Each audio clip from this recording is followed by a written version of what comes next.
you're all well. Today I'm going to do a hair video, which I haven't done yet, and I just wanted to talk to you guys about the Babyliss Big Hair, which is this amazing brush here. And I actually got this over a year ago now, but it's just one of my absolute staple items in my hair care routine. I use this, not every day, that would be a lie, but most weekends, at least twice a week, I use this. I absolutely love it. And the idea of the Babyliss Big Hair is to achieve a salon blow dry at home, because I'm sure you've all tried it, I've tried it, because you know the lovely blow dry you get when you leave a salon. It's all bouncy, it's all flicking out in the right places, and you can never ever achieve that at home. Well, I can't anyway. And the amount of times I've tried with a hairdryer and a round brush, and I'm trying this way, that way, and I get in a muddle, and my hair gets in a knot. In fact, famously, it was actually this time last year, because it was last Easter, I was at home at my parents' house, and I tried to blow dry my hair using some of my mum's brushes. I didn't have all my stuff at home, so I wasn't used to the hairdryer or the brushes. And I got three hairbrushes stuck in my hair that my dad had to cut out with like a huge garden axe. It was ridiculous. I know that sounds absolutely crazy, but it did happen. It's actually on my blog from a year ago if you want to check out the story and have a laugh. But yeah, so I've tried many times to get a nice salon blow dry at home, and obviously, judging by that story, haven't been very successful. So basically, this thing here is meant to give you a salon blow dry at home without the hassle and the difficulty of using a hairdryer and a brush, because the idea is it's all in one. So hot air blows out of this, like so, and then the brush also rotates both ways. And I just love this because it really does do what it says. I find it makes my hair smoother, it makes my hair bouncier, it gives the nice flicked edges. I just absolutely love it, and the best thing about it is it's really quick to use. Now the model I've got is the Babyliss New Big Hair, which I believe is a 50mm sized barrel, because I think they now do it in a smaller size if you've got smaller hair, if you've got a bob or something and you want more precision. But this is the size I use, and my hair's quite fine, it's not particularly long, so I would have thought this is the one that most people would want to use. And it has 3 settings. It has a slow speed, a fast speed, and a cool setting. I'll be honest, I actually only ever use the fast speed. I don't bother with the cool setting or the slower speed. So I do actually only use one setting on this, which I believe is what the older one has. So if you'd like to see how I use my Babyliss Big Hair, which is what I've used today, which just, like I say, gives my hair a bit more of a sleeker, blow-dried finish, then keep watching. I roughly blow-dried my hair before using a blow-dry lotion. The one I'm using here is the John Frieda Blow Dry Lotion Root Booster. I don't necessarily always use this one, this is just the one I happen to have at the moment. But I do always use some kind of volumizing spray, as I do find it really helps to lift my roots up. I blow dry my hair till it's about 80% dry, I'd say. You still want the hair to be slightly damp, so the Babyliss Big Hair is really effective.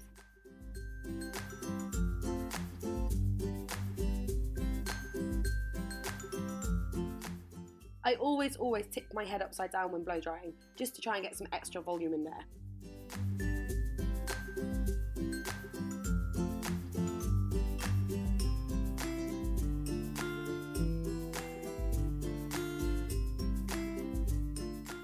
I'll then section off my hair, leaving just the bottom part. I always like to work from the bottom upwards. I'll also run a hairbrush through it quickly, just to ensure there are no knots and tangles before I get started. Now for the good bit. I always push the button to the top, which is the fastest setting, and the hot air comes out straight away. I also only ever use the barrel in the clockwise direction, which, as you can see, just curls the hair under. Still holding the button so the barrel is rotating, I start at the root of the hair and just run the brush through the hair strand that I'm holding. I take small sections at a time. I repeat this process 3 or 4 times, just running it from root to tip, really drying it and getting a nice bend in the hair.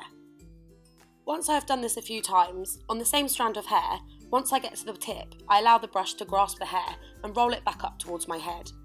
Then I'll wait for a few seconds, allowing the hair to dry really nicely in this position. You want the piece of hair that you're working on to be absolutely bone dry before moving on to the next piece. If it's even slightly damp, that's when it will lose its shape or frizz up. I just keep repeating this process on sections of my hair, running the brush through the hair and then rolling it up and allowing it to dry in that position. I go all the way around my head until the bottom section is complete.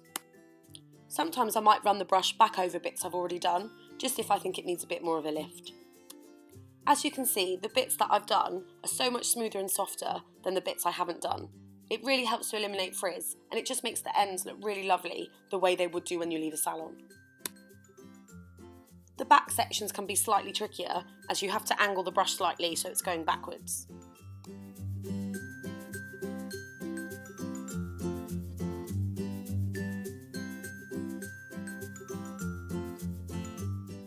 Let's speed through this bit as it can be pretty boring to watch.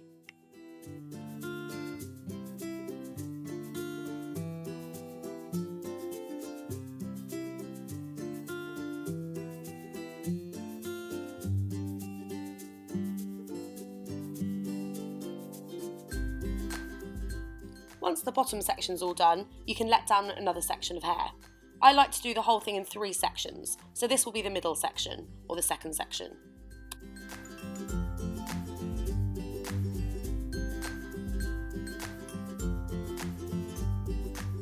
Exactly the same process again, just taking sections of the semi-damp hair and running the Babyliss brush through it a few times before rolling it up and holding it at the top of the head. I probably hold it for about 10 seconds.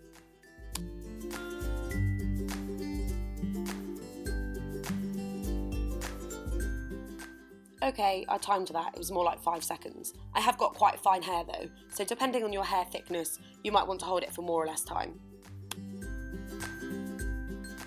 Again, onto the trickier back bits, but as long as you hold the brush horizontally, I kind of think of it like a roller, the same way you'd put a roller in your hair. Some pieces will be more damp than others, and you'll have to spend longer on them, so you just kind of have to feel what you think's right at the time.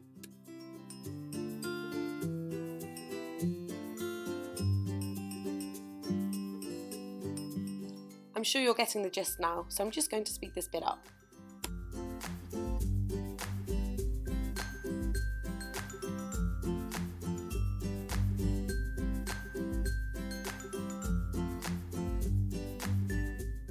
You can see really well here the lovely bend and flick that it gives to the hair.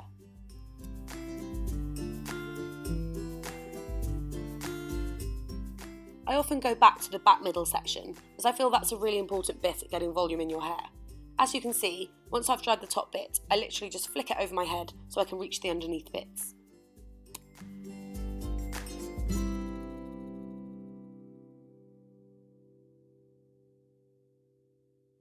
Now on to section 3, the final section, and the top bit of the hair.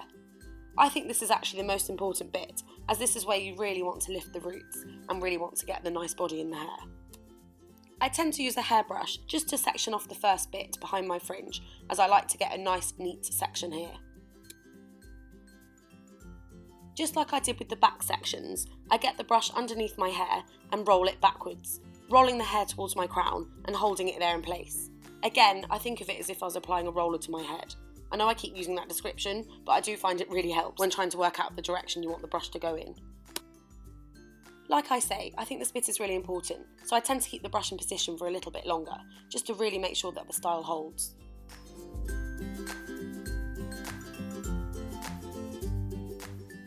Like before, I then flip this piece of hair forward so it is out of the way, and I can work on the rest of the crown. I just work my way backwards in the centre until I get to the back of my head.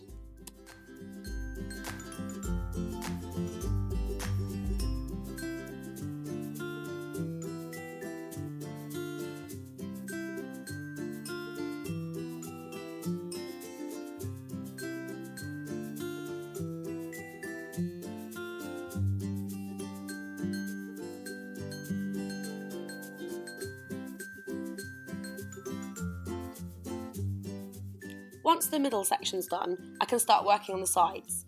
It's pretty obvious what needs doing, as it's the bits that are still slightly damp.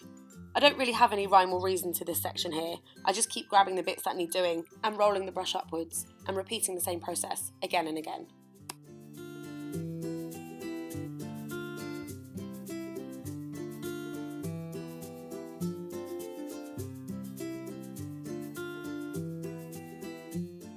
Again, you generally get the feel for which bits need redoing and which bits need a bit of extra volume.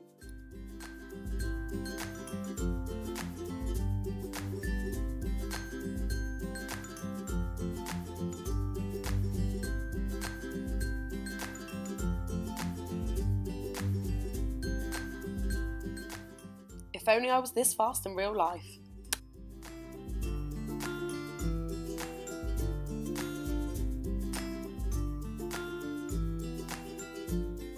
Now onto my fringe section. Again, I take my hairbrush, as I just find this makes it smoother and neater. I section off my fringe.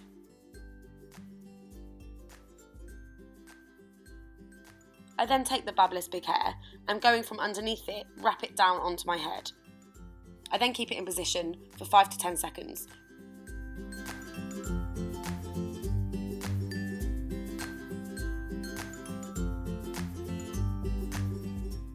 I then just run my fingers through it to find my parting and put it back into position. As you can see, it just gives a really nice flicked out look. And that is the finished look. As you can see, it just really eliminates frizz, adds some really nice body and volume to the hair, and flicks it out in all the right places. I really love the effect that Babyliss Big Hair gives my hair. And the best bit is that the whole process only takes about 15 minutes, so it's not even that time consuming. So that is how I achieved the look I'm wearing now, and I do this most weekends or if I'm going out. If you do want a bit more volume or you want it to be a bit bouncier, what I do is apply Velcro rollers after using my Babyliss Big Hair. I just put them all through my hair, if I've got time, my whole head, if not just my crown, and I find that really accentuates what the brush has done and just really gives more of a blow-dried effect. But overall, I absolutely love my Babyliss Big Hair. I couldn't live without it, and if it broke tomorrow, I would go out straight away and buy a new one. So yeah, I would highly recommend this to you guys if that's the kind of look you'd like to achieve. Thanks so much for watching. Bye!